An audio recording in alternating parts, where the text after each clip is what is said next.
And we are live. Okay. Ja, toliko sem vesel, ker si se joinil, ker ja, sem Ja. malo bolj sproščen, kot vidite.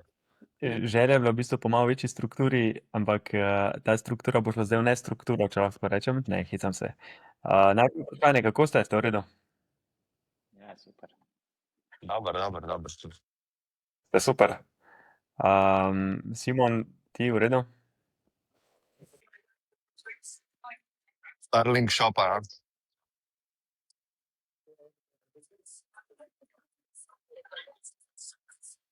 Vrhunsko. Evo, jaz predlagam, da kar skočimo direktno na AI zgodbo, oziroma to, kar se je dogajalo v zadnjem času. Mogoče, Boris, če kar lahko s tabo začnemo. Ti si dal kot predlagatelj nekaj zanimivih vsebin, oziroma lahko mogoče začneva z MCP-jem, pa če malo pojasniš, kaj to je, da bojo vsi ostali vedeli, glede na dogajanje, ki se je v zadnjih 14 dneh pa 3 tednih pojavil kot konektorji v ChatGPT-ju pa v ostalih orodjih. Ja, v bistvu ta zgodba z MCP-jem v bistvu se je začela nekako lani jeseni, ko je Anthropic predstavil v bistvu ta protokol. Drugače, za tiste, ki ne poznajo, ta kratica pomeni Model Context Protocol. Takrat je sicer, bom rekel, bila pozdravljena z neko stopnjo zanimanja, ampak tako kot ponavadi pri teh stvareh, ko ena organizacija predlaga nek nov protokol, si vsi ostali mislijo, da spet ne bo nič iz tega. Potem je pa počasi začel pridobivati nekako, ko so se ljudje spoznali s tem, so videli, da je dejansko stvar zanimiva, in jaz bi rekel, da nekje tam od letošnje, recimo temu od začetka letošnjega leta naprej se pa veliko o tem govori. Je pa v bistvu zadeva tako, je ena tistih stvari, se mi zdi, ki pomagajo in posameznikom, ki uporabljajo umetno inteligenco, in je tudi zelo zanimiva za podjetja. Pač celotna ideja je v bistvu ta, kako recimo, če uporabljamo mi nek jezikovni model, kako lahko bi temu modelu omogočili v bistvu to, da dobi informacije iz nekih recimo orodij oziroma API-jev, in da to v bistvu naredi na tak način, ki ne zahteva pretirano nekega napora strani uporabnika ali pa nekih kompleksnih integracij v podjetjih. Tako da zdaj v bistvu so pa vse te večje organizacije ta protokol nekako vzele za svojega, Google, Microsoft, tako da je rad v bistvu tak univerzalen standard. Ki pa v bistvu je predstavljal vseeno samo en začetek, namreč ta protokol lahko gledamo, ureja na nek način odnos med recimo uporabnikom oziroma LLM-jem pa orodji, ki so na voljo. Recimo ta orodja so pa lahko baze podatkov, iskalniki, konec koncev praktično kakršnokoli orodje, ki ga lahko zapremo odzadaj za en API. Potem se je pa pojavil v bistvu še protokol A2A, ki je kratica za agent to agent, ki pač v bistvu ureja to, kako lahko en agent prenese naloge na drugega. Torej s tem pa tudi pol dobimo lahko en tak ekosistem agentov, ki je vsak narejen tudi na drugačni bazi od drugega ponudnika. Ta interoperabilnost recimo v podjetjih se ful poveča. Zdaj imamo pa tudi v bistvu, kako je že ta AGUI, kako je, za v bistvu povezovanje uporabniških vmesnikov z agenti. Tako da so te trije so recimo zdaj najbolj popularni.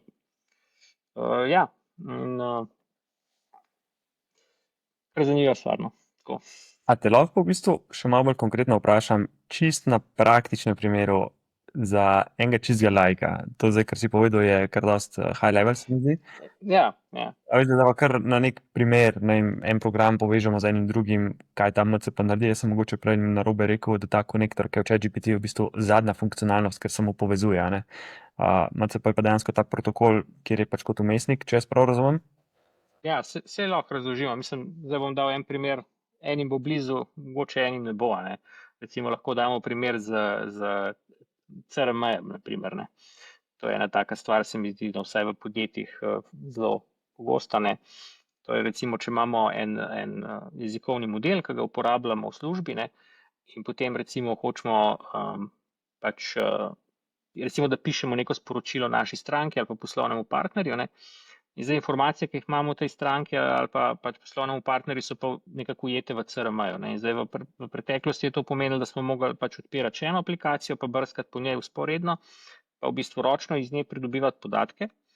Zdaj pa v bistvu je možno, na primer, CRM sisteme povezati prek tega protokola. Ta povezava pa v bistvu deluje tako, da recimo, da so torej imamo en ta konektor oziroma klient, ki ga damo na to aplikacijo, ki jo uporabljamo, v kateri teče jezikovni model. Recimo en tak primer je ChatGPT, ali pa Claude za tiste, ki raje tega uporabljajo. No, in prek tega klienta se naredi povezava na strežnik, ki je v resnici ta pač MCP strežnik, ki ima pa v bistvu noter nekako 3 take glavne komponente. Torej, eno so v bistvu neki podatki, recimo splošni, kaj v bistvu, recimo, kakšna je recimo shema, na primer v tem primeru CRM-ja, pa da je to sploh nek CRM sistem. Ta druga komponenta so navodila, kako v bistvu lahko ta strežnik kliče CRM.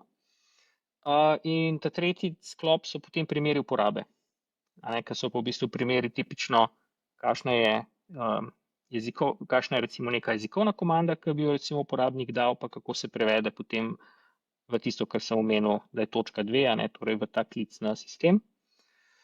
No, in potem prek ene take ping-pong autentikacije, ki jo treba narediti, v bistvu, ko mi potem vprašamo ChatGPT nekaj, za kar lahko ChatGPT oceni, da bi bil v bistvu podatek, za katerega bi bilo treba pogledati v CRM, lahko pač potem jezikovni model pokliče MCP strežnik, pove, kaj bi rad, in v bistvu preko tega dobi podatke noter.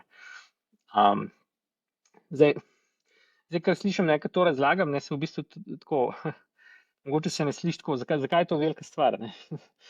Mogoče en primer, ki recimo je v podjetjih prisoten, da dolg časa, ko so podjetja šla delati nekaj z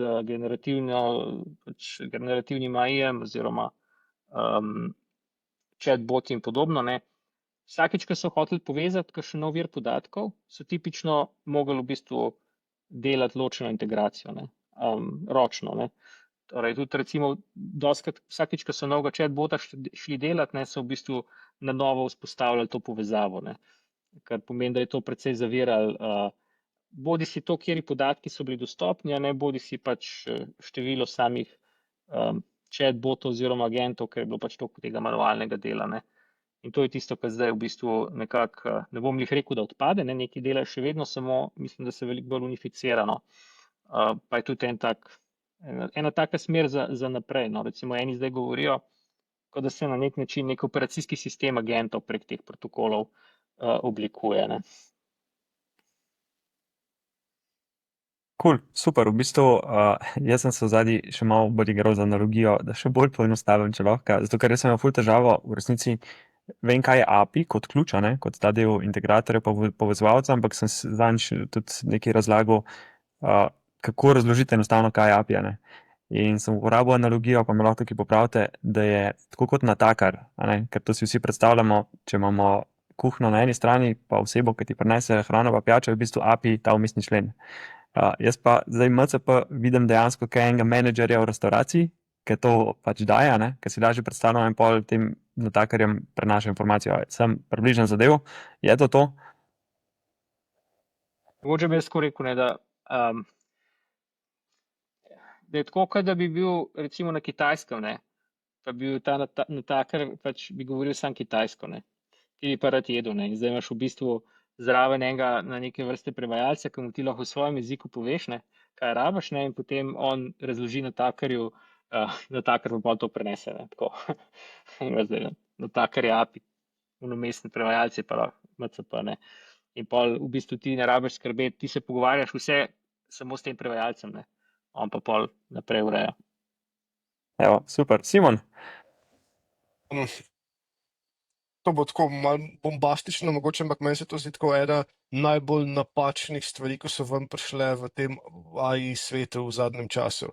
Ker Ena stvar, ki je bila meni fascinantna, je bila, kako so pač agenti počasi začeli interagirati z raznimi legacy sistemi.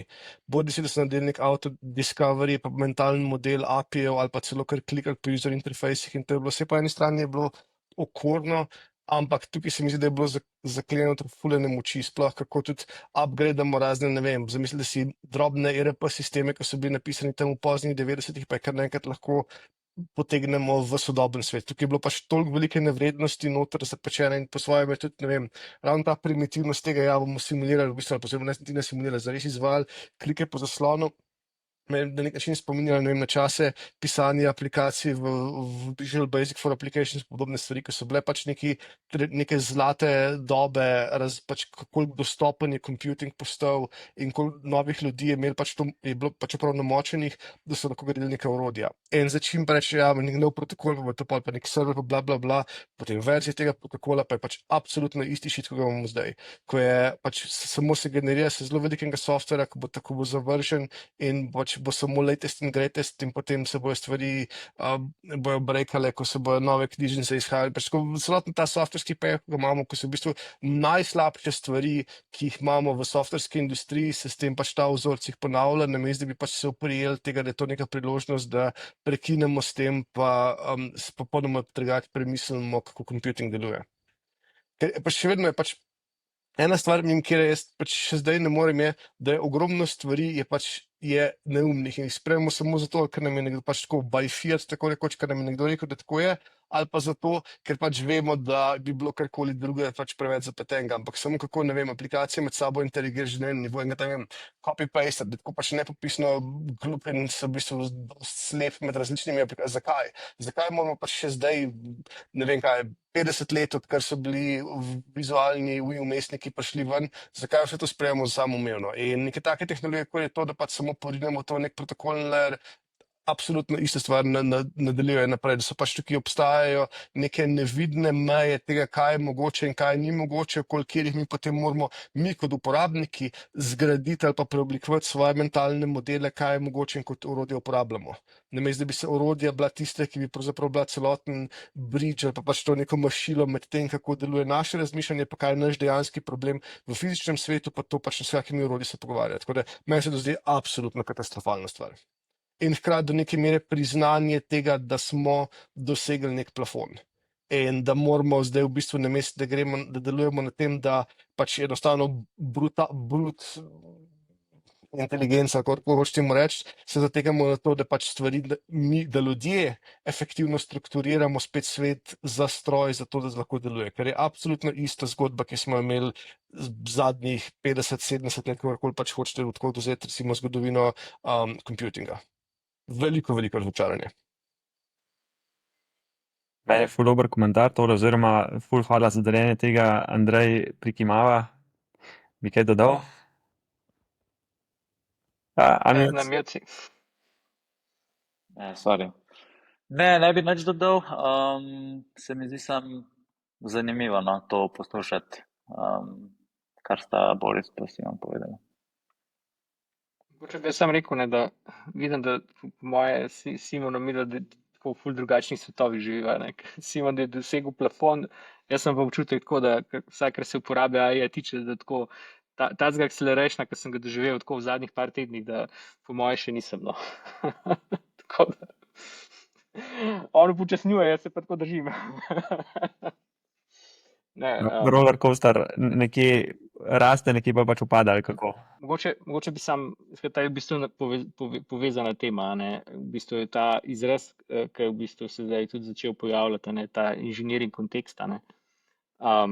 Recimo, jaz sem tako, ko sem gledal z malo refleksije, a ne, pač, kaj je v resnici tisto, zakaj jaz nimam mogoče še več od umetne inteligence, ne, kje so v bistvu tista ozka grla, ne, in pač, vsaj jaz sem jih v bistvu videl na tak način, ne, da tipično nimaš v bistvu dovolj podatkov, na katerih, ne, v tem kontekstu, ne, ki bi jih v bistvu lahko uporabil. Ne. Vedno zahteva to nek trud, vedno zahteva to neke transformacije, to, da nekaj pripeljaš iz enega kupa na drugega, ne. Pač se mi zdi, da zato, ker je večina ljudi pa organizacij pač zelo šparala s tokni, pa tudi konec koncev kontekstna okna niso bila velika pa tako naprej, se posledično ni noben ukvarjal preveč s to povezljivostjo, kako bi v bistvu lahko res ustvarjali ogromen konteksta. Samo zdaj pa pač postaja to vedno lažje in tudi recimo taki modeli, kot je Gemini, če jih potem v bistvu na tem masovnem kontekstu apliciramo, pač vsaj moja izkušnja je, da v bistvu rezultati, ki prihajajo ven, so popolnoma neprimerljivi. Mislim, tako, večji je napredek na račun tega, da je model videl več konteksta, kot pa da je sam model po sebi postal bolj pameten. Ne. Ok. Pa mogoče iz tukaj me zanima, omenil si tudi Boris ta Context Engineering as Evolution of Prompt Engineering, ne? Oziroma kar si mi napisal, zdaj dejansko berem, glede tematike.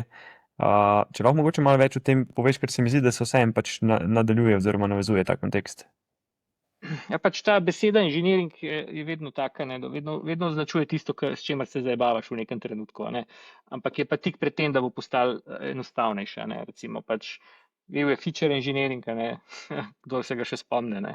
Pa je potem bil počasi razrešen vsaj do neke mere s kakšnimi avtomatizacijami potem.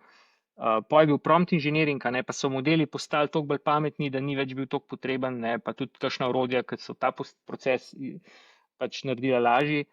In zdaj smo se začeli s tem ukvarjati, okay, kako bi čim več tega konteksta, ne, pripeljali v bistvu do modelov, ne, in potem so v bistvu ljudje v eni točki ugotovili, čak malo, ne, sej jaz se v bistvu ne ukvarjam večino časa, ko delam s temi modeli, s pisanjem promptov. Ampak v bistvu večino časa pravzaprav vlečem te datoteke, ki jih hočem uporabljati iz raznih koncev, ali pa pač neke podatke iz enih baz izvažam, pa jih kažem modelom, pa tako naprej. Ne? In pa zato so začeli ugotavljati, no, če se pa večino časa matram s konteksti, ne, potem pa pač ne bo to kontekstni inženiring. Sej, mogoče, če smem sam jaz klale dodati, ker se pogovarjamo glih o tem kontekstu, ne, pa vseh informacijah, ki jih ima lahko nek LLM na voljo o nas, ne. Ker eno tematiko, ki sem jo jaz imel v mislih, je tematika podjetja Apple, kot nekoga, ki je zelo dobro pozicioniran z vidika podatkov, pa naprave njihove imamo, ne. Da bi lahko to vse združil in nekako naredil zelo dobrega asistenta s pomočjo AI tehnologije oziroma LLM-ov.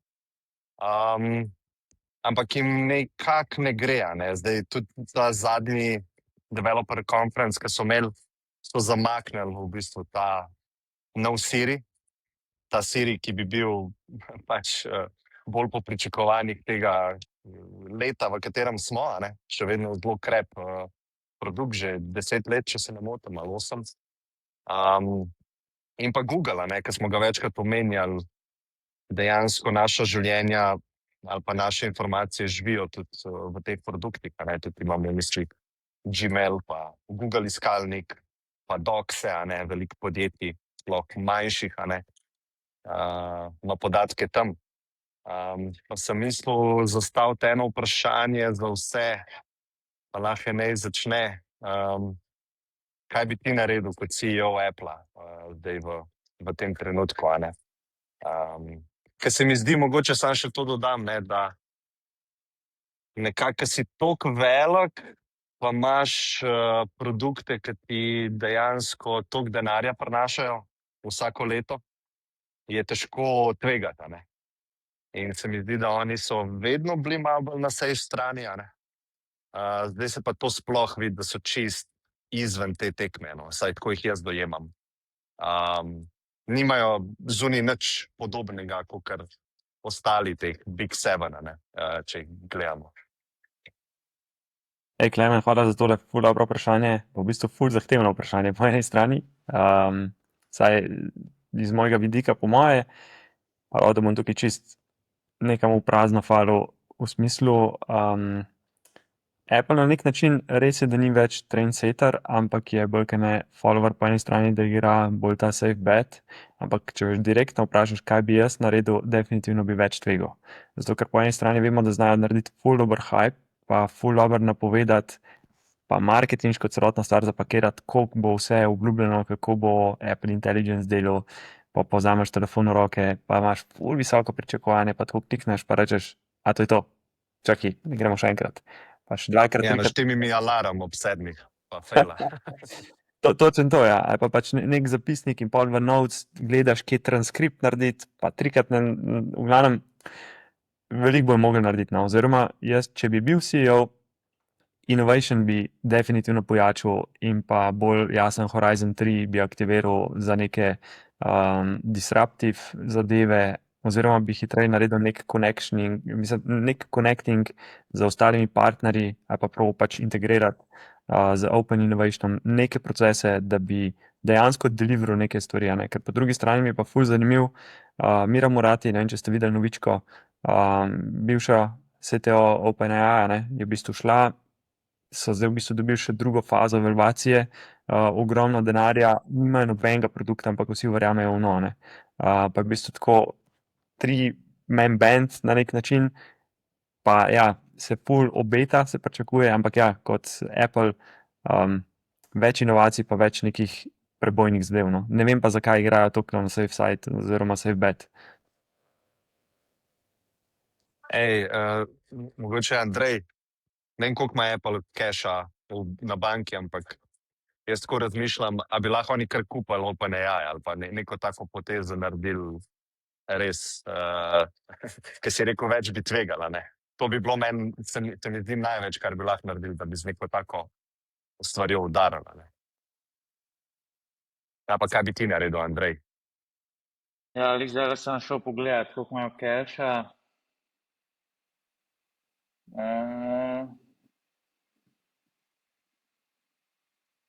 Na 23 je bilo 61 milijard.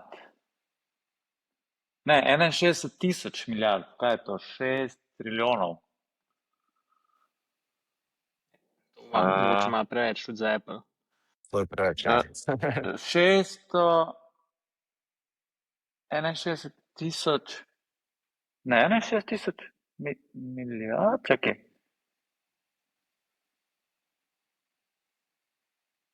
Ne, 65 milijard.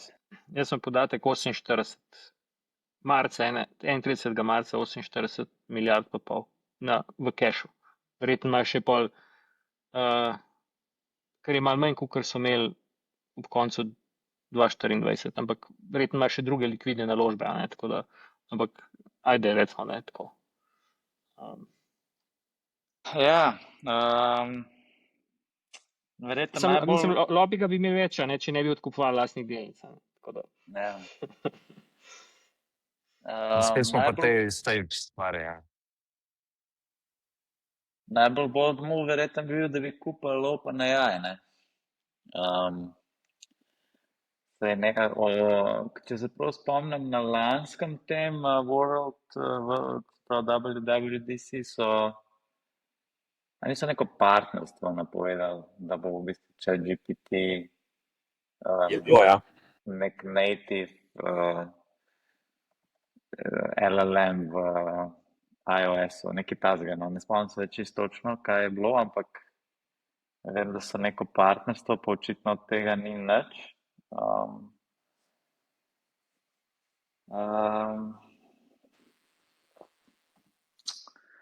Ja, ne vem. Verjetno še vedno lahko oni dolg časa čakajo, zato ker vseeno zelo imajo celo to vertikalo, ne, se pravi, imajo svoj hardware, imajo svoj software, še vedno se mi zdi, da so go-to brand za ta consumer tech, se pravi telefoni pa laptopi.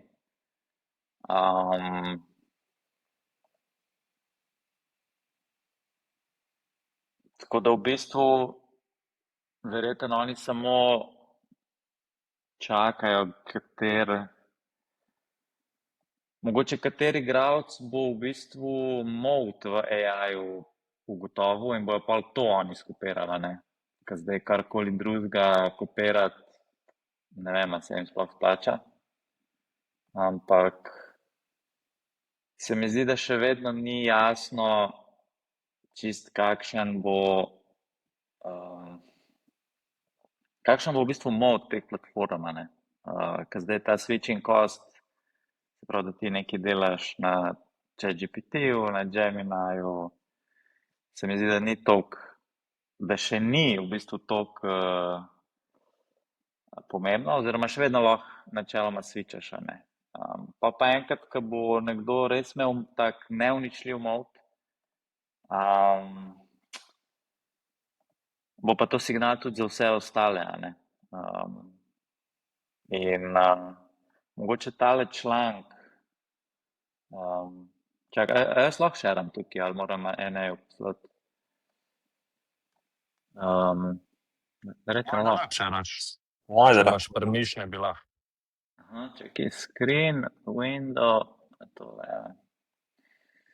V bistvu tole je en članek, ki sem ga zdaj tako religiozno šeril, tudi interno pri nas, pa sem ga dvakrat v bistvu že prebral, ker mi je tako res fascinantno napisan, koliko je ta avtor v bistvu dober, to je bilo mislim en teden nazaj objavljen, koliko je dober analiziral, kako so v bistvu Facebook, Google, Apple pa LinkedIn v zadnjih letih, oziroma zdaj v zadnjih 20 letih, kako so v bistvu oni sledili enemu določenemu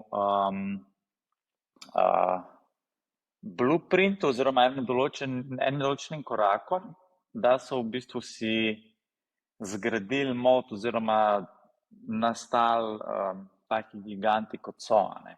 In potem članek govori, kaj bi lahko bil ta naslednji shift. In v bistvu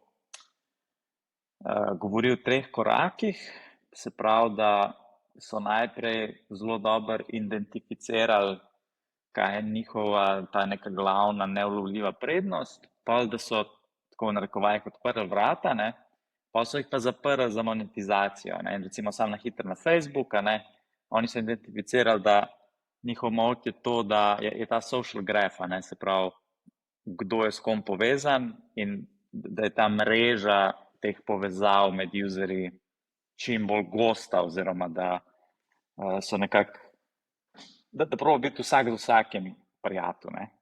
In pol Open the Gates je bilo v bistvu, da so oni svojo platformo odprli razvijalcem in smo bili v tisti eri teh Facebook aplikacij, ne. To mogoče te mlajši poslušalci se sploh ne spomnejo, ampak na Facebooku včasih je bilo ful nekih appov, a ne.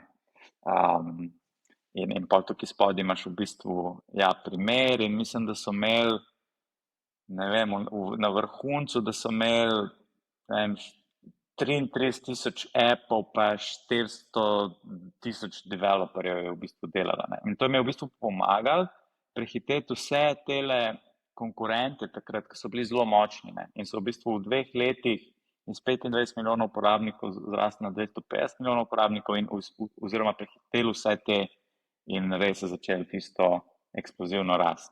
Ampak potem, a ne, se je pa v bistvu zgodil ta tretji korak, ko so pa oni zaprli v bistvu platformo, ne, oziroma so neke te največje appe recimo natively ponudili na platformi. In isto recimo Apple, ne, kaj so oni v bistvu ugotovili, da mod bo App Store na iPhonu, se pravi več iPhonov, ko obstaja, več bo Apple in obratno, ne.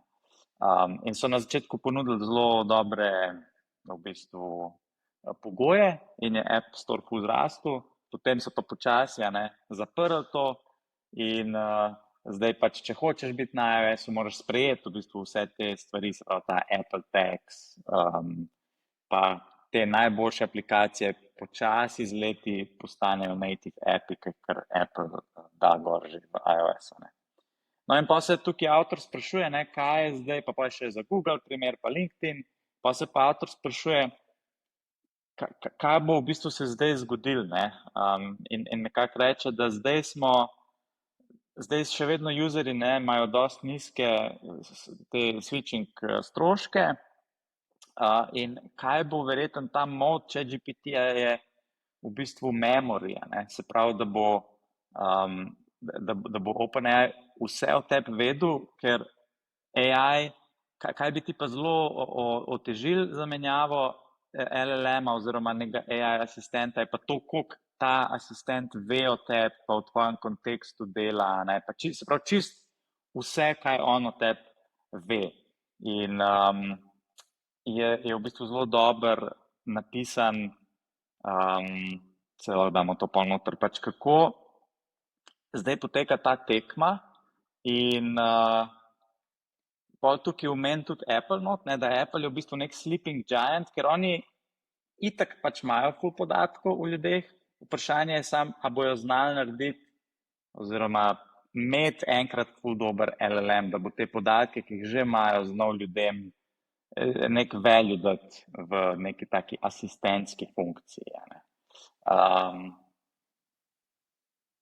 In potem reče tudi, ne, da je tudi skozi ta članek argumentira, da recimo Google je ful dolg časa rabil za to, LinkedIn je bil recimo zelo hiter, OpenAI bo pa verjetno ful hitrejši, ker je ta blueprint, ne, ki ga tukaj opisuje, je zelo jasen. In on reče, da v 24 mesecih bomo mi verjetno videli neko posebno monetizacijo OpenAI-jeve v bistvu ekosistema. Recimo poskusili so že z tistim, kaj je bil, niso imeli store, ampak kako se je že imenoval, pa tisti plugini, ki so bili, custom GPTs, ja, tako, ampak to pač, se pravi, s temi poskusi se vidi, da oni iščejo, ne, ta način, niso ga še čist najdel, ampak verjetno lahko zdaj pričakujemo v naslednjih mesecih, da bojo z nečem probali, ne. In potem ful folka, ful developerjev gor pripet, pa na eni točki postaviti, zapreti ta vrata, ne. Tako da ful, ne vem, če sem čisto dobro povzel ta članek, ampak res priporočam, tako to bi mogel po moje vsak, ko danes dela v neki z AI-jem, bi to mogel prebrati, ker so res zelo dobri pointi za razmišljanje. Pa tudi všeč mi je ta na koncu v bistvu sekcija, ki reče, ko v bistvu pol on sam svoje argumente proba površiti in razmišlja, kako bi pa ta predikcija lahko bila napačna. Tako da ful dober članek, se ga res splača prebrati. Tako da jaz vseeno mislim, da Apple ga ne smemo odpisati, lih zaradi tega, ker ima hardware in software in na neki točki bojo lahko to, kako bi rekel, unovčili. Če bi pa zdaj bil CEO, ne vem, mogoče bi malo še počakal, ampak verjetno je nakup enega od teh LLM providerjev bi bil korak v pravo smer. Verjeten nakup OpenAI-ja, zato ker drugače jih bo on na neki točki, ne vem, v 10 letih bi potem lahko ratal večji, kakor je Apple. Tako da boljše jih zdaj kupijo, tako kot je Zuckerberg kupoval vse v bistvu svoje potencialne konkurente, ne, zadnjih 15 let. To, kar si rekel, da bo OpenAI nekako premagal ali pa je nek risk to za Apple, ne? Aha. A si videl un video, ki je OpenAI kupil tisto firmo Johnny Iva?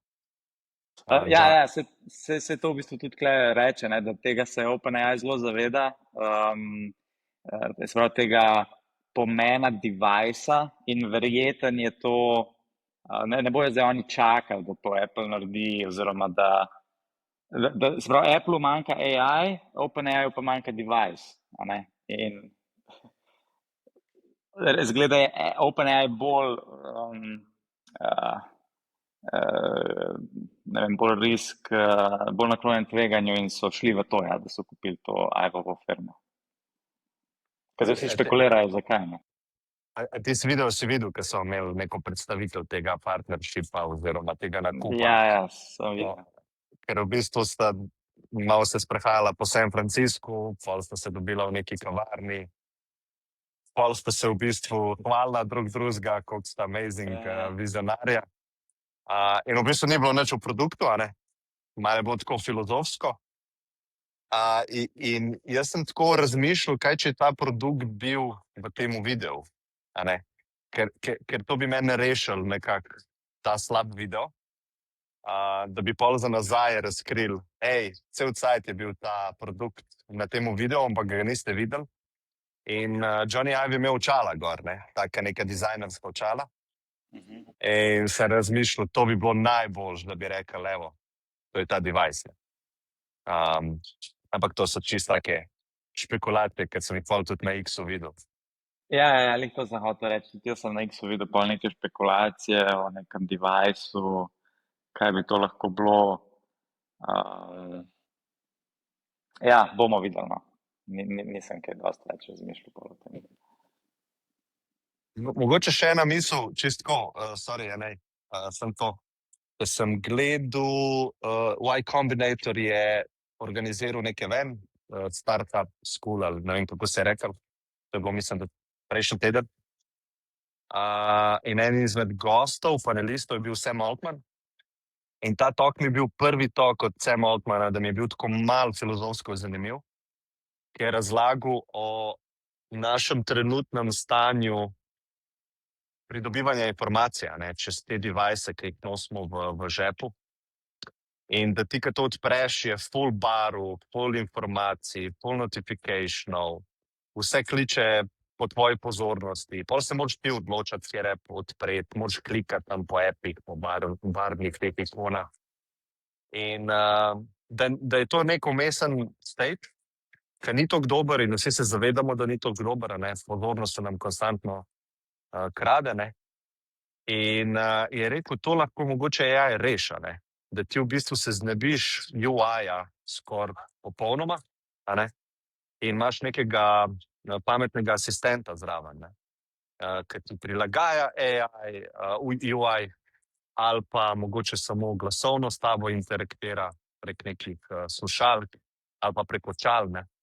In s tem sem se nekako strinjal, da se v bistvu rešimo tega zapora teh naših naprav, ki nam zdaj toliko pozornosti kradejo. In da je to samo neka umestna stopnja v evoluciji interakcije z mašino. In ja, to mi je bil tak zanimiv razmislek okoli tega in posledično vidiš, da ja, res rabimo mogoče drugo napravo, drugačno napravo, ki bi poznala tvoj kontekst, pa bila zraven brez tega zaslona non-stop.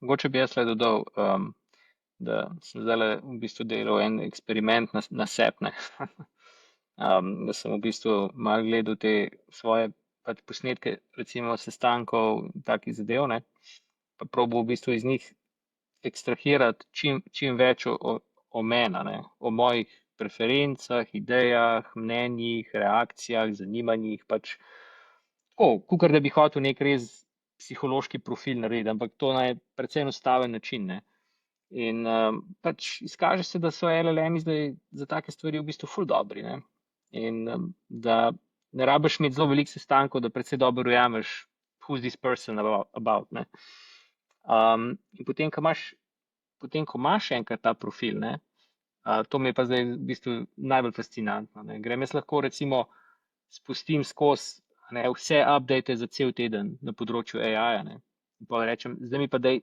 5 tistih top glede, ki bodo najbolj zanimivi za njegov profil, In res dobro dela, brez da bi se rabil prav veliko truditi, In tudi lahko postavljaš kakšna taka vprašanja, kaj so stvari, recimo, ki se zdaj dogajajo, pa v bistvu on ni pomislil na njih. Ali pa recimo, kaj so trendi, ki se zdaj odvijajo, pa grejo kontra temu, kar njegovim hipotezam.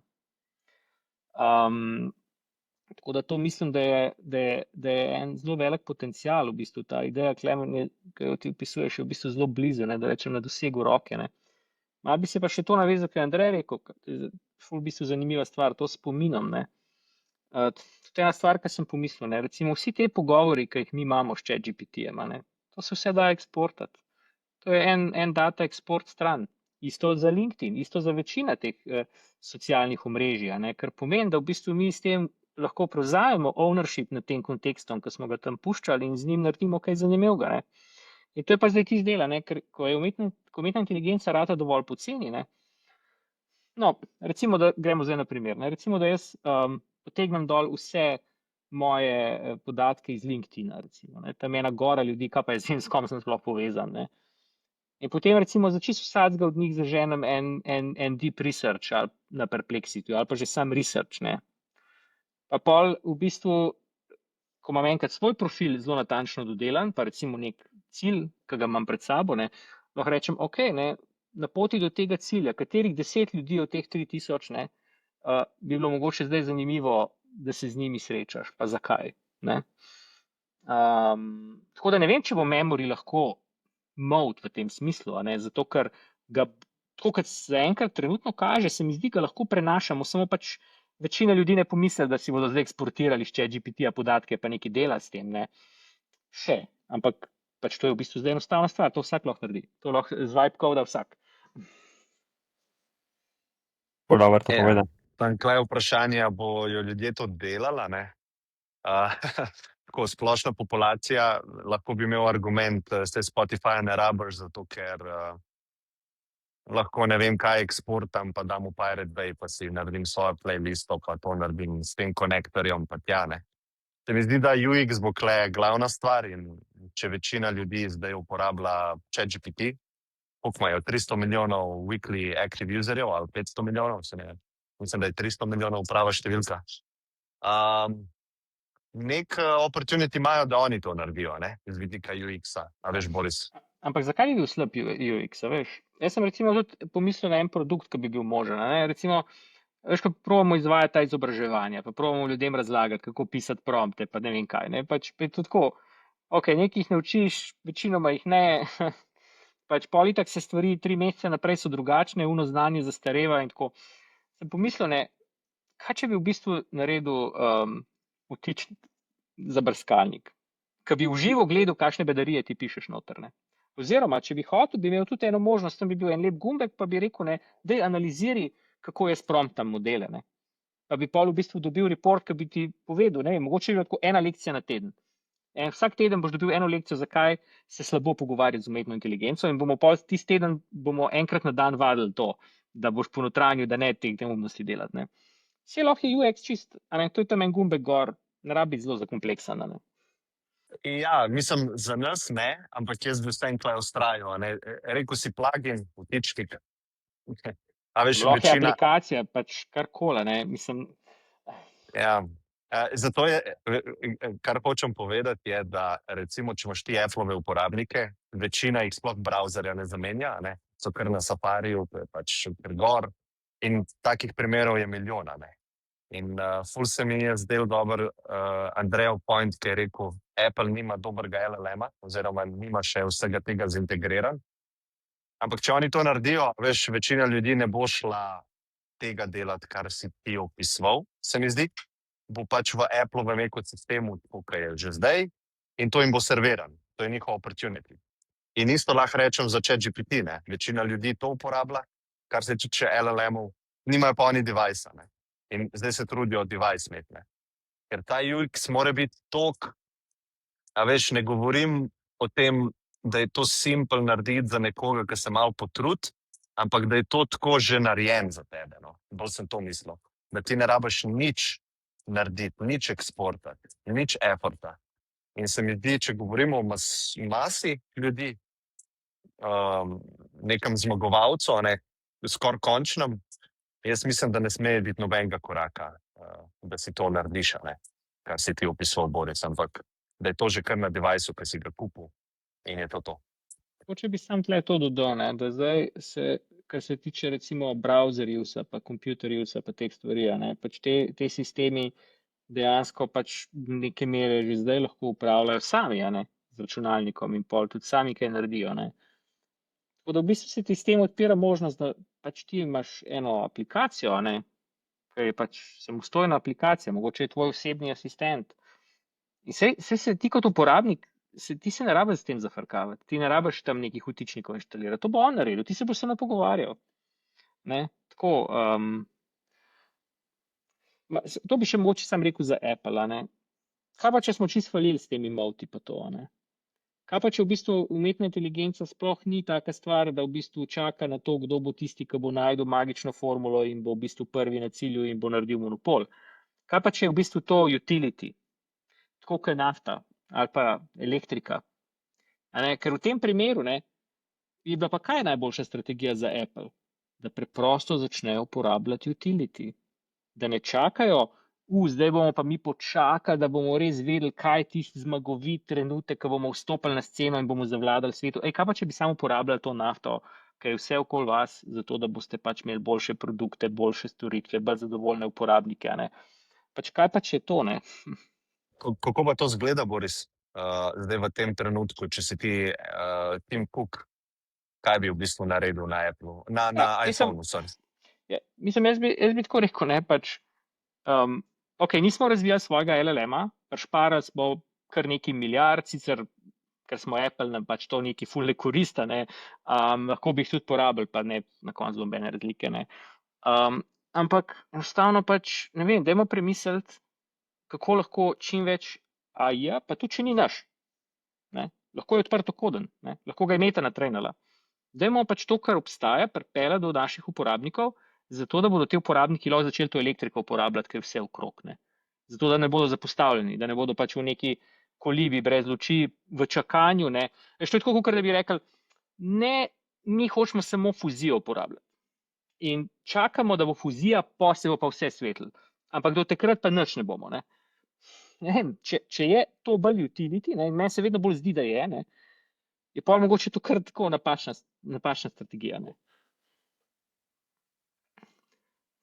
Pa še to bi rekel glede celega tega privacy angla, ne. Jaz imam občutek, da je tle, kako bi rekel, zelo glasna manjšina ljudi, ker jim to ful pomeni. Ampak jaz mislim, da ne govorimo, da je to več kot pol Applovih uporabnikov, ker jim to pomeni. Jaz mislim, da bi več kot polovica Applovih uporabnikov zdaj z veseljem imela bolj integrirano umetno inteligenco v njihove telefone. Tudi če bi to pomenilo, da se kliče kakšen API mogoče kje, ne. Ampak dobro, to je moja hipoteza. Ja, jaz se strinjam, ja. Dobro, res se sam šel vmes, preden damo Simonu besedo vklopim. Jaz sem vmes delil nam interno v chat en YouTube posnetek, mogoče ste videli, v bistvu je čista reklama Apple, kako se nagovarjajo ta del privacy-ja, kako je Safari res private browsing, mogoče se ga lahko delite tudi udeležencem, sam čisto, da bo videli. Vezano na ta del, ne, koliko je pač komu kaj pomembno, pa imam pa še par komentarjev, ampak Simon, še tebe, da najprej slišimo. Unmute. Malo provokacija, ampak kaj če Apple tako strukturno ne more ven priti AI produktom? Ker če pomislite malo nazaj, ko so bile tiste, okoli so se širili razni screenshoti, ko ne vem, si Google nekaj vprašal, pa ti je tam v bistvu predlagal tukaj direktno go kill yourself. In recimo, da firma kot Apple, čist po eni strani iz vidika liability-ja, po drugi strani iz vidika vrednot, si ne more privoščiti tega tveganja, da nek sistem, ki je toliko fundamentalno black box introducer, oziroma, mislim, ne more zdaj pač ne tukaj, da zdaj si pač to pravno ali kakorkoli fizikalno, fizično ne more privoščiti, ampak enostavno, da je toliko velika interna inercija, da tukaj ni samo vprašanje zamenjamo, ne vem, CEOTA, ampak bi mogli zamenjati, ne vem, CEOTA, pa Legal Counsel, pa CPU, pa dejansko celoten Apple garnituro zamenjati, pa vprašanje s kom sploh, da bi lahko dovolj se oprijeli tega, kar AI prinaša, tako dobre kot slabe strani. In mogoče tukaj pač bo en tak reset, ko enostavno se mnogi od teh, tudi smo se parkrat nazaj pogovarjali, da Google pač, kako je Gemini morda v nekih trenutkih ful dober, ampak fundamentalno ne bo nikoli dosegel svojega polnega potenciala, preprosto zato, ker je poslovno preveč v nasprotju s tem, ker je pač ta glavni vir dobička in pozicioniranje Googla. In kaj če pri Apple nekaj podobnega, da enostavno pač njihovi produkti in njihovo pozicioniranje in celotna kultura znotraj podjetja ne zmore sprejeti ali pa se nekako okolj preoblikovati in objeti novit okolj sprememb, ki bi se mogli za to, da lahko res pač postaneš AI first. Ja, jaz mislim, da je to Težko strinjam, sigurno, ja, jaz mislim, da je to sigurno ena velika komponenta, da manj se oni počutijo, da lahko tvegajo kot ostali, ker so pač tako veliki in je ta liability velik, ne. Pa imaš pa še drugo stvar, a ne. Se mi zdi, da sem nekje slišal, da recimo samo AirPodsi, a ne. Samo AirPodsi so 3-krat večji biznis, kot je cel OpenAI. a ne. In ti, ki si enkrat v taki poziciji, kot sem prej rekel, da imaš cash cow z vidika večjih produktov, ki ti take bajne vsote prinaša vsak let, je težje tvegati. a ne. Težje tvegati pa se postaviti, ok, svet gre v to smer in mi smo tukaj in nekaj riskiramo. a ne. Se mi zdi, da je to zelo težka pozicija, da biti v njej. In ni se to, če to drži, to se ne bi zgodilo prvič v zgodovini. a ne. Imeli smo tudi IBM-e, pa HP-je, pa podobna podjetja, ki so prosperirala v računalniški revoluciji, a ne. Personal computing revoluciji, pa jih danes skoraj ni več. a ne. Tako da mogoče se lahko to tudi zgodi enemu takemu podjetju, kot je pač Apple. a ne. Ker zdajle se nam zdi zelo močen, pa to, ampak velikani ponavadi zaspijo. a ne. Ali pa si ne upajo tvegati, ali pa ne morejo tvegati.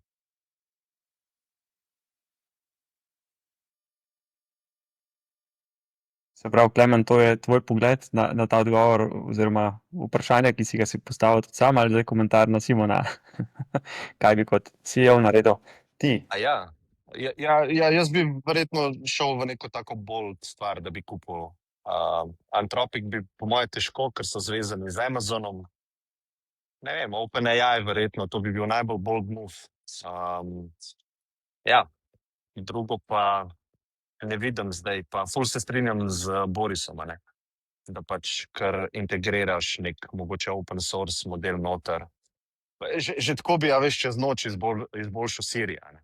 Daš pač to Lamo, Voice, Lama 4 in Siri ne rab imeti integriranih stvari, da jih kliče, ampak že to, da se ti z njo pogovarjaš, bi bilo 10-krat boljše, ne, čez noč. Ja, veš, kaj bi najhujše, ne? Da v bistvu integrirajo nek kitajski model. Ne?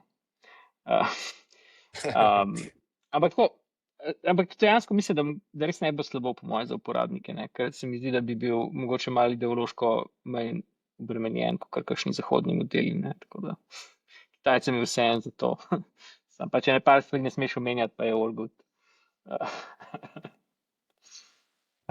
Sem pa jaz v bistvu tukaj hotel še eno zadevo vezati na to, kako pa gledate na ta love-hate relationship Microsofta pa OpenAI, glede na to, da je partnership, ne, pa da je Microsoft publicly itak vemo, da pač imajo, mislim, je partnership, ampak se v zadnjih 14 dneh ful enega trenja, enega frikšna dogaja, ful enega pogajanja, ne vem, ste mogoče ujeli kakšno novičko. Ne vem, jaz se tudi mogoče sprašujem, a je zadej kakšna zgodba Appla, ali ne, da tako malo oddaleč kaj gledajo, sodelujejo, ker po drugi strani je Apple malo napovedal, pa ni več to toliko, da bi sodelovali, pa to ne daje več Microsoftu toliko ekskluzive. Ne vem, ta del mogoče, ali mislite, da je to čisto irrelevant? Mogoče Simon?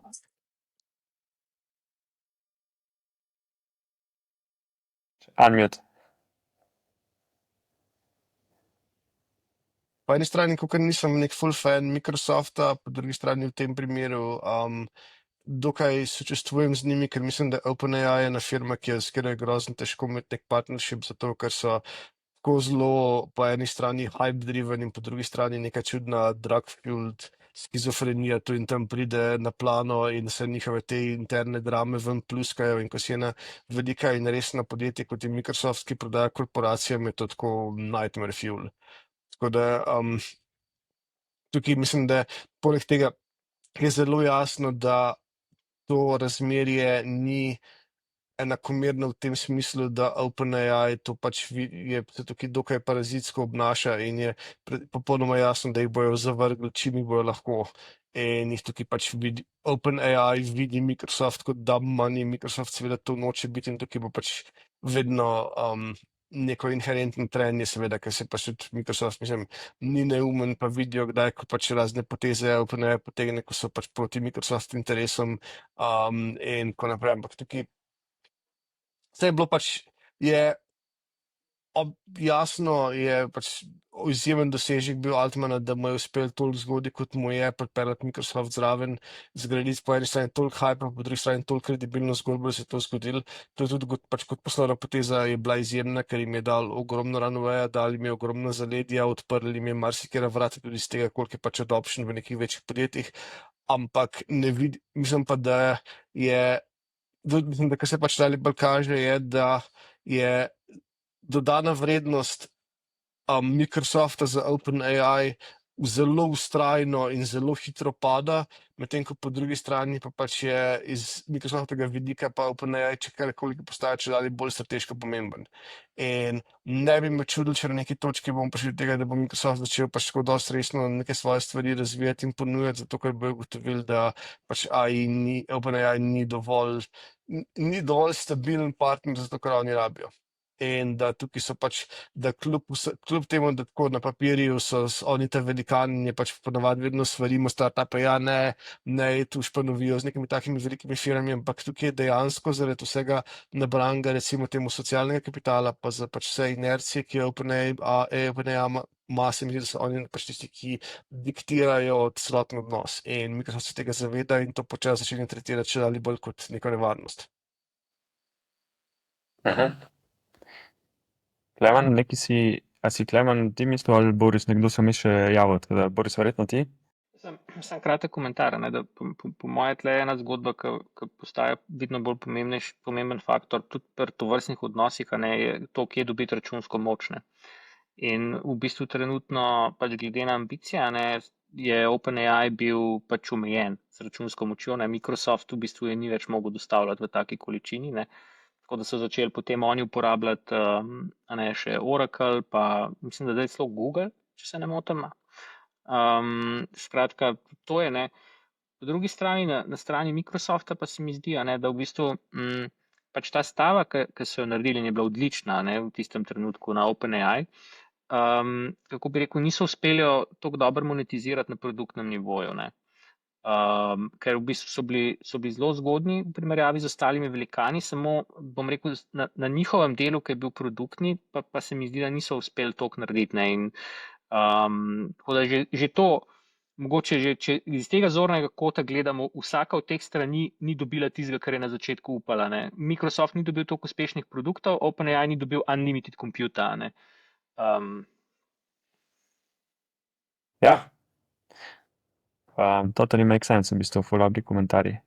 Evo, imam pa še eno drugo repliko, če lahko, Boris, znate, ker si rekel, pa lahko mogoče tudi jaz pošeram, pa pokažem, vezano na, rekel si, samo da si preberem, sem imel v glavi, pa mi je izginil. Tako da povzetki sestankov, ogromne količine podatkov, pa vezano to, kar je Klemen izpostavil, se pravi, dobra uporabniška izkušnja. Ne vem, če ste videli, ChatGPT zdaj ponuja tudi recording. Ste ga že izkoriščali, uporabljali, vam pokažem, kako zadeva zgleda. Evo, samo da dam share screen, pa bom kar entire screen poshareal. Se pravi, deluje trenutno na Teams licenci in pa v aplikaciji znotraj ChatGPT-ja. Je pa enostavno tukaj samo en gumb in vse, kar jaz naredim, je kliknem recording, nič ne obvesti nikogar in zadeva praktično snema. In zdaj, na primer, lahko jaz bom pač ustavil deljenje, pa bom pustil nekaj časa zadevo prežgano, pa boste videli, čez 5 minut naredi zelo lepo povzetek, naredi transkript in se lahko, glih to, kar si Boris ti izpostavil, se lahko pogovarjam jaz z njim, kaj bi bila predikcija, kaj naj naredim. Jaz sem ga zadnjič testiral konkretno na sestanku in sem pač povedal, bom stestiral, bi prižgal, pa bi posnel celoten sestanek, trajal je skoraj 2 ure in tudi 2 uri lahko hkrati snemaš, potem moraš pa prekiniti pa zadevo pač naložiti. In dobiš ful dober strukturiran povzetek, sicer je povzetek v angleščini, ampak če samo rečeš translate to Slovenian, ti naredi amazing. In to je nekaj takšnega, kar gre v to smer, kar si Klemen ti izpostavil. Simple user experience, one click, zero steps, ne da se s rabom ukvarjati, povezovati, imeti neko znanje, ampak po drugi strani pa spet privacy concerns, kam to gre, kdo to obdeluje, kdo to posluša, kdo to bere, je pa po drugi strani ful velika dodana vrednost. Evo, zdaj pa jaz bom dal še enkrat screen, pa da vidimo, kaj bo naredil, mogoče sicer v 2 minutah ali minuti 15, kako to zgleda. Kliknemo stop in zdaj samo kliknem send, on dejansko pošle in bomo videli pač, kako zadevo izdela. Je pa ja, znotraj Appleovega devicea zadeva pač funkcionira. Ne vem, če ste mogoče testirali. Ja, sej v bistvu cel cajt govorimo o tem zajemu konteksta, ne, iz tvojega osebnega življenja. In se mi zdi, da bomo ljudje ali pa človeštvo rabili nekaj časa, da se navadimo na kaj takega, ne. Sploh, če tukaj govorimo o nekem novem deviceu, ki ga imaš ti, ali so to očala, ki skozi snemajo, ali je to nek pin, ki ga imaš zataknjenega za majico. Sigurno je to uporabno za zajem konteksta, ampak se mi zdi, da ne bo toliko smooth proces, da se bomo vsi navadili na to, da je lahko vsaka naša interakcija, vsak naš sestanek sneman, a ne. Sicer smo se navadili, a ne, jaz sem zdaj recimo v tujini, sem turist, pridem na nek glaven trg in ljudje snemajo, slikajo, vse delajo, ne. Zdaj mogoče, če bi se predstavil pred 20 leti, bi mi mogoče to bilo malo neprijetno, a ne, ampak smo se navadili, ne, da si na glavnem trgu pač lahko posneta, ne. In tako, tukaj mislim, da ne bo to tako hitro, ne, kakor je razvoj hitro, ne. Čeprav bi si Boris mogoče rad želel, da bi bilo to usklajeno med sabo, ne. Socialni aspekt pa tehnološki aspekt. To rečem, da v bistvu smo eno tako zadevo interno razvili v službi, ne, in zaradi tega, ne, ker pač zaradi raznih varnostnih razlogov, ne, pač ne moramo uporabljati kar nekega zunanjega servisa, ne. Pa v bistvu, bom rekel, dela precej dobro, uporabljamo že nekaj časa, ne, v bistvu eno prvo verzijo sem jaz imel lani poleti narejeno, je bila kar velik tak game changer, no. Sem pa pred kratkim začel še eno drugo orodje uporabljati, no, ki bi ga mogoče omenil, pa mi je na nek način ravno tako zelo veliko vrednosti prineslo, je pa Whisperflow. To je pač v bistvu ena aplikacija, ki je namenjena samo vnašanju dejansko, kako bi rekel, namesto tipkanja je dejansko, ne. Pač tam, kjer je kurzor, a ne, tja potem pošle transkript in pač to sem pa ugotovil, da je pa tako res neverjetna optimizacija na vseh nivojih, ne, ker dejansko lahko pač pišeš dokumente, pišeš maile, se pogovarjaš s tem AI-jem, z onim AI-jem, tako pohitritev je res konkretna, no. Nisem pričakoval v bistvu, zato toliko časa nisem tega uporabljal, ne. Mislim, se so obstajali tudi že dolgo nazaj, no. Tako to res vsakmu priporočam, tako ena taka stvar, da jo sproba, ne. Mogoče se tako na začetku ne zdi, kakor da bo toliko učinkovito, ne, ampak je vsaj, no, vsaj za mene, pa še za marsikoga, tako kot slišim mnenja. Se pravi, Whisperflow dejansko posluša, bere in komuniciraš tudi z dokumenti, je to? V bistvu je to simpel stvar, ne, pač tam, ko imaš kurzor, ne, potem, ko hočeš nekaj natipkati, ne veš, da bi na tipku stisneš pač eno tipko na tipkovnici, začneš govoriti in potem se zelo hitro pač to, kar si povedal, prenese tam, kjer je kurzor, ne. Tako da nisi odvisen od nobenega orodja, ne. Tudi fino je, ker zraven oni še vedno pošljajo tudi v to njihovo aplikacijo, ker včasih si kaj pozabil stisniti, ne, pa oziroma si imel kurzor na napačnem mestu, pa tako naprej, pa bi bilo sicer to zgubljeno, ampak ne, je vedno tam, tako da v najslabšem primeru greš tja, pa od tam skopiraš, ne.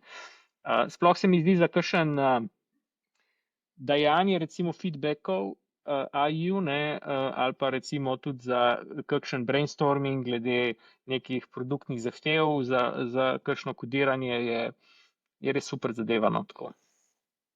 V bistvu je to nadgradnja tega, kar sem ga jaz poznal, je pa Super Whisper, superwhisper.com, je bila pa v bistvu zadeva takšna, da si jo naložiš na računalnik in tako kot imamo Command Space, kjer si pač prikličeš na Appleu neko zadevo, ne, imaš tukaj v bistvu nekoga, ki te posluša in tako kot se zdaj mi pogovarjamo, se dela samo v angleščini, da rečeš, da mi spiš mail in ti sam odpre mail in dejansko daš vsebino, ti jo še zgenerira, obogati, naredi polish in dejansko ti vse, kar moraš narediti, samo send, ne, klikneš. Se pravi, ful uprav enih stvari namesto tebe with one click, tako da, ja, ful over, to je v bistvu še next level zdaj, tako da.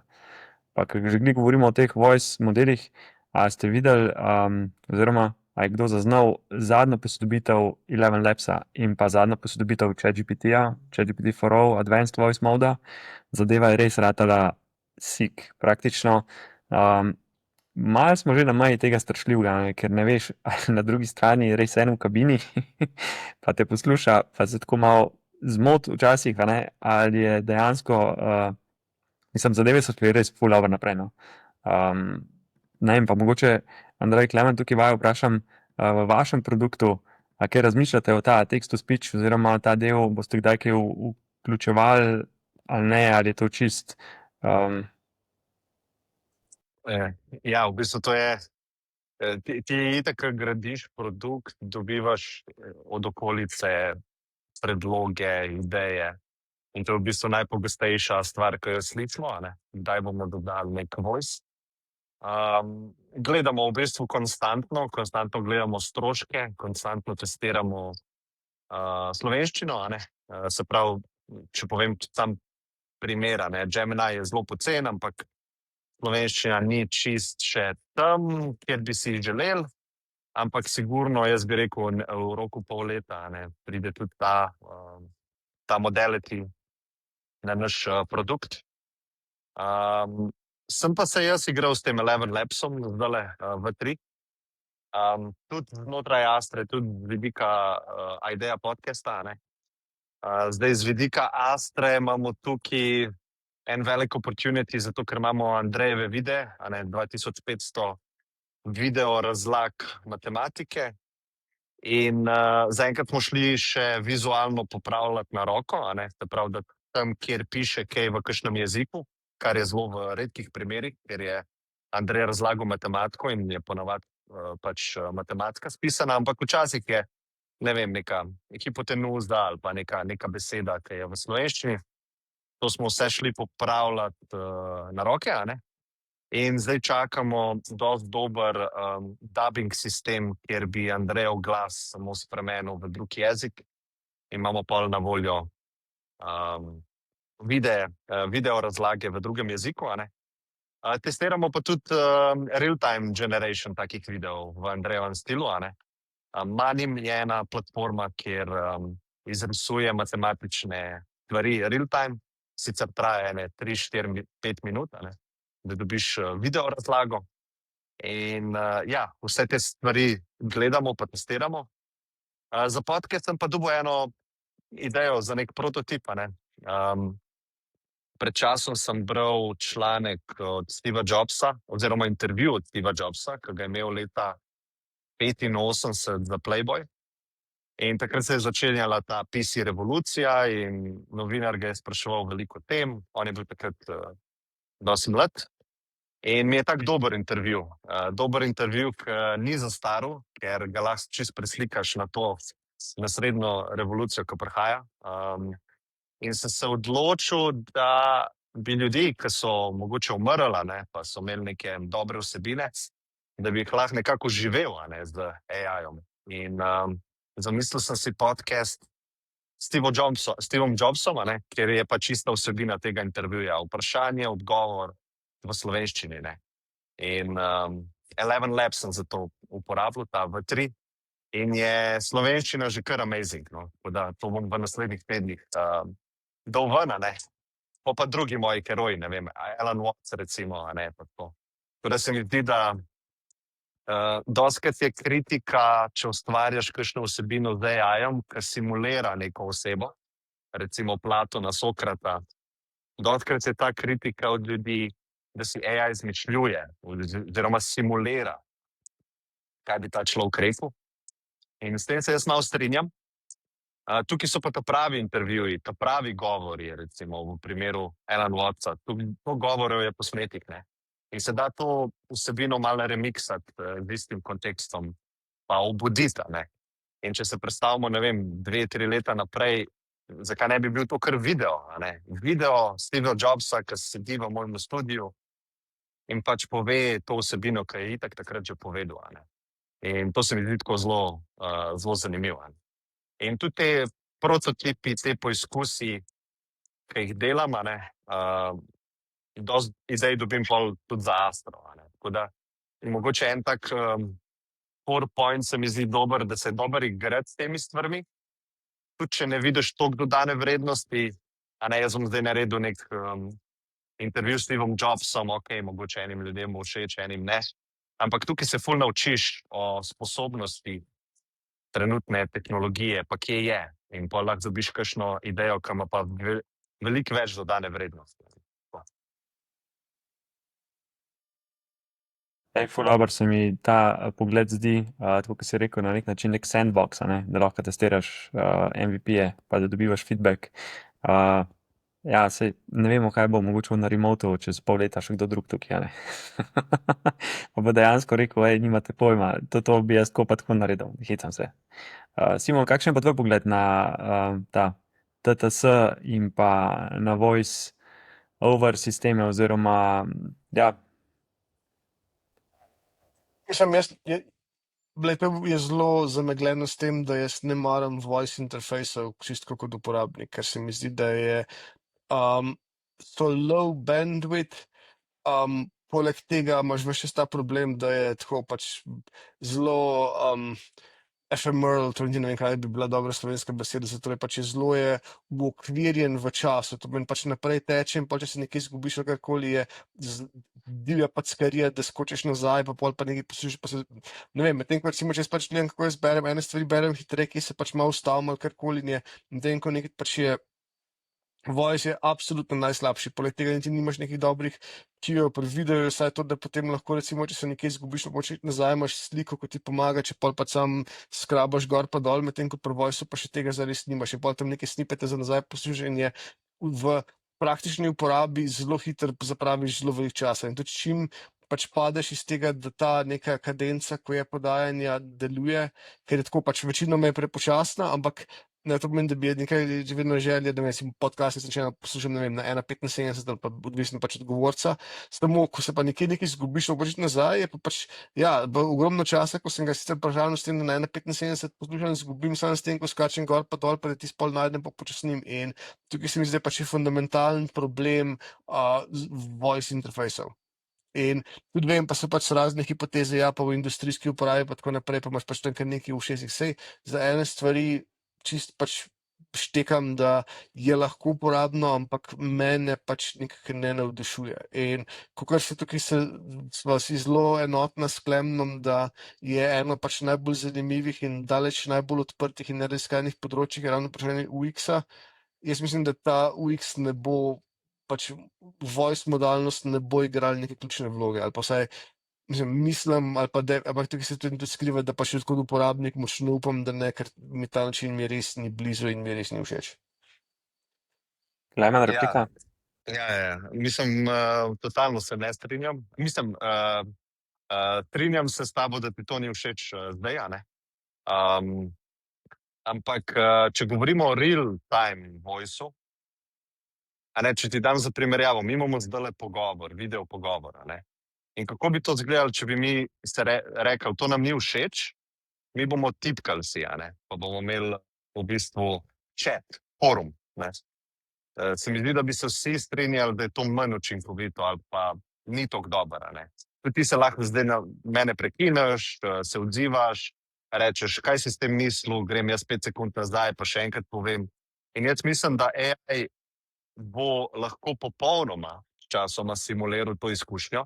In mi, ker se ukvarjamo z tutorstvom, jaz mislim, da ni dvoma, da bomo šli v to smer, da ti bo nekdo razlagal na tabli, risal stvari in ti ga boš ustavil in boš rekel, čakaj malo, tega zdaj ne razumem. A bomo rekel, ok, ni panike, pobrišem, grem še enkrat to razložiti, ne? In to je samo vprašanje tega bandwidtha pa hitrosti, kaj zares real time pomeni, ne? In jaz mislim, da rabiš audio stvar kot interfejs in rabiš video in ne bomo na tekstu ostali žal ali pa na srečo, ne vem. Ja, sorry. Ne, samo hiter intermezzo. Meni je perfektna kombinacija, da jaz govorim nazaj, pa dobim tekst. Točno to sem hotel reči.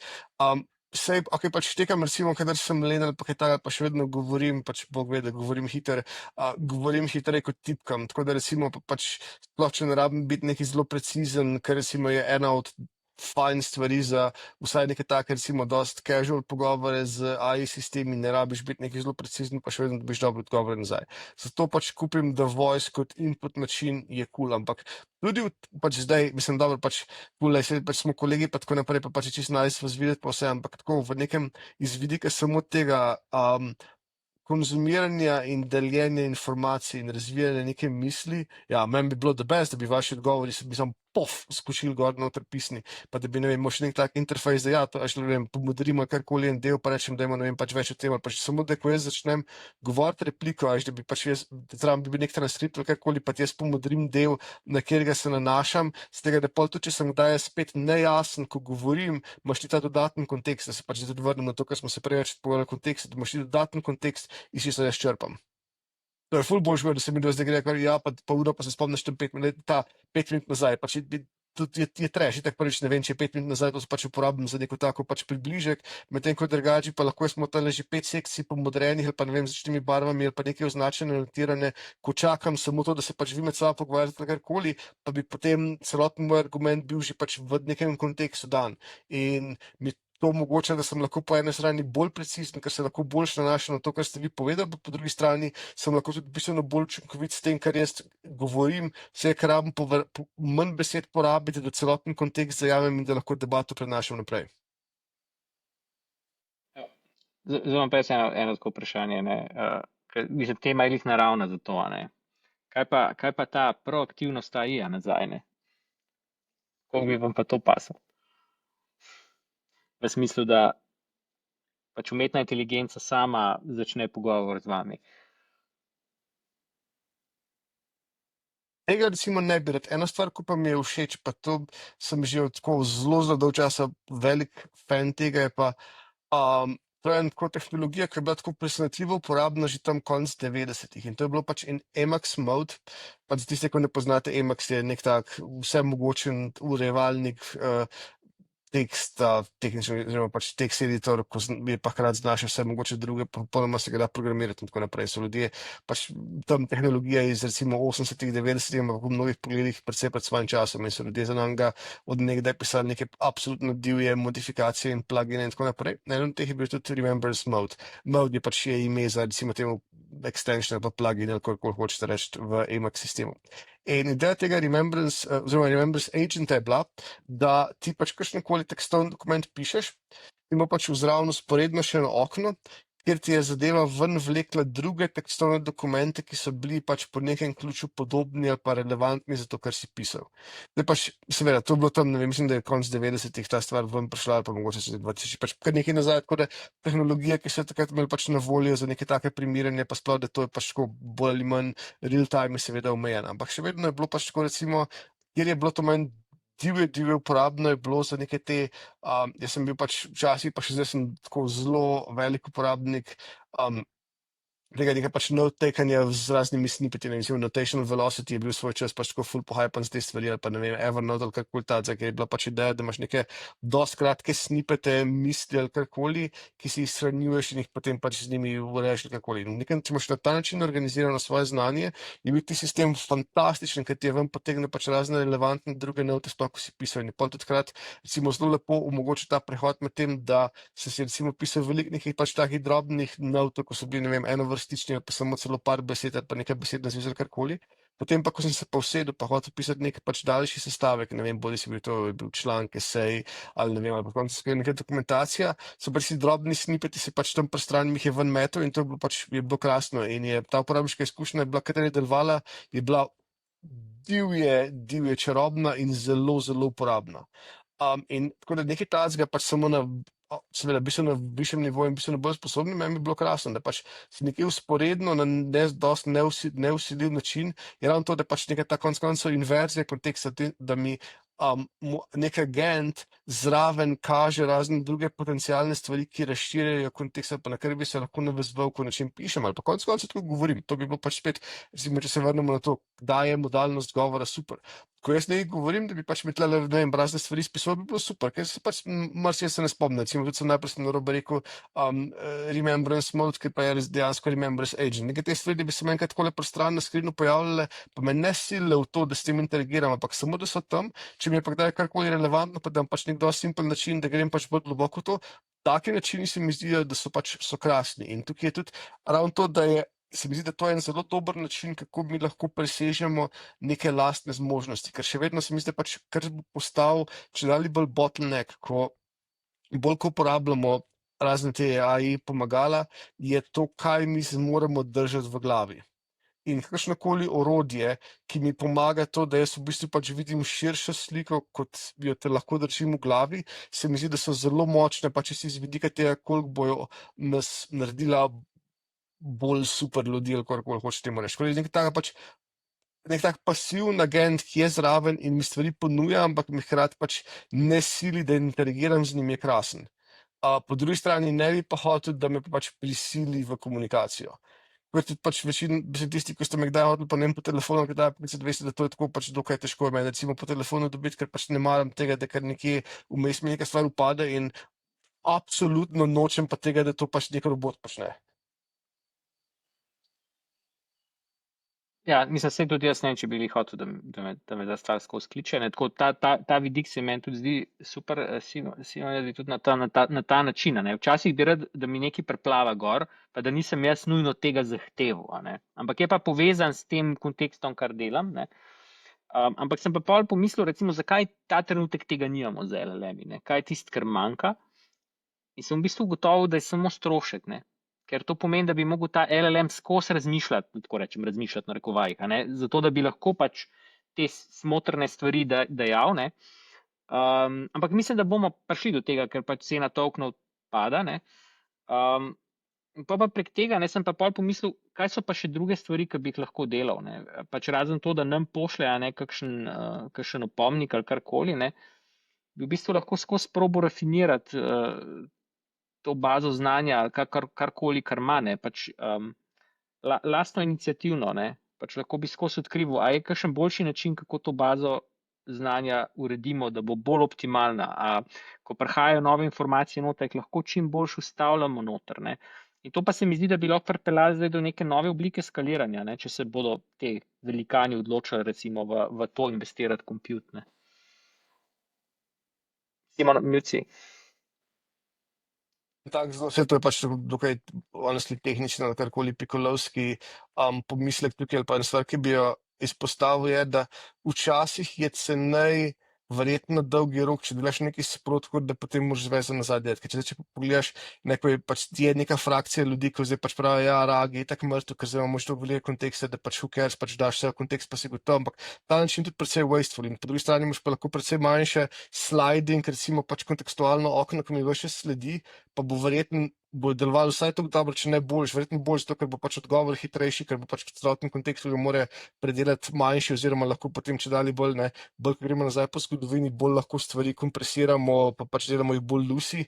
Tako da ta trade-off ni nujno, pač tukaj, ja, se zdi pač tako, vse karkoli zblebetam v dnevu je ogromno, ampak verjetno velikrat je pač praktično samo to, da imaš pač neko okno, ki mi sledi, kar je pa lahko hitro postane že za trenutno po eni strani tehnologijo in po drugi strani s trenutnim cenovnim modelom popolnoma dostopno. Mislim, tle je bolj pomanjkanje domišljije, kot pa cost, da je del. Viva, to lahko neke vrste domišljija za LLM, ne. V bistvu ta razmišljanje brez, da so pozvani, ne, pač samo iniciativno, konec koncev lahko bi na podlagi te baze znanja prišli do kakšnih hipotez, pa bi se odločili, da bi jih testirali, pa tako naprej, ne. Tako da se mi zdi, ta ideja mi je bila zanimiva, da je v bistvu tukaj neko to sanjarjenje LLM-a, ne. Neka dodatna oblika halucinacije, ki bi bila pa lahko koristna, ne, sploh če je govor o tem, da bi jih radi naredili bolj kreativne in tako naprej, ne. Super, evo, jaz imam eno vprašanje, pa bom kar direkten. 1:25 smo že skoraj pokurali.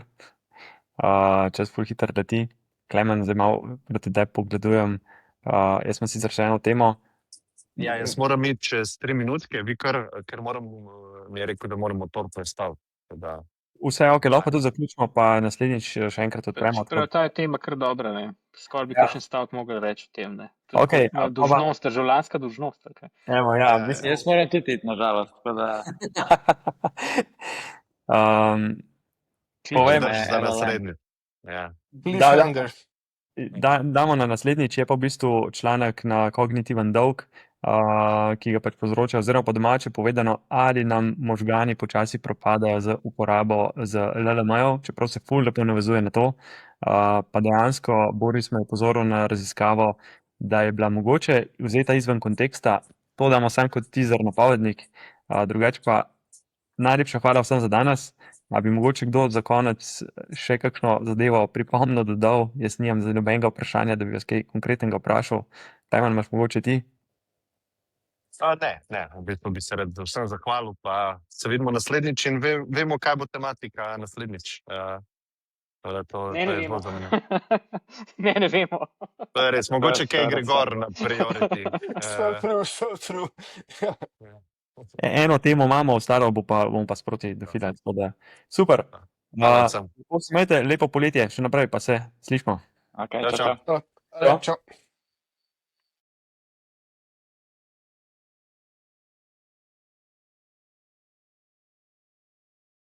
Po mojem moraš ustaviti recording, a ne? Ja, ne morem ga jaz ustaviti, ker ga ima Klemen in zdaj smo tam, kjer smo. Ok, prav. Pa verjetno, če vsi zapustimo, se bo samo nehal, po mojem. A ga jaz po telefonu pokličem? Mogoče, ja. Pa bo to na No, jaz koncu. moram iti, tako da good luck.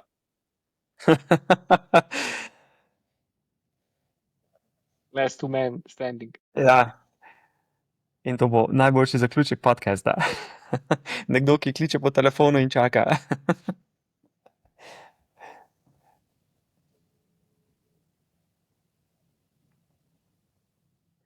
Ja, živo. Daj povej mi, kako, nismo dali stop recordinga, še vedno rekorda?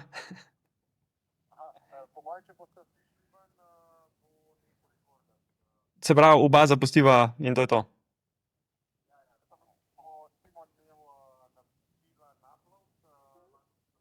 Ja, Simon itak že šel, tako da maybe, da ni all gone, tole boš pa zbrisal, važi? Ok. Adijo.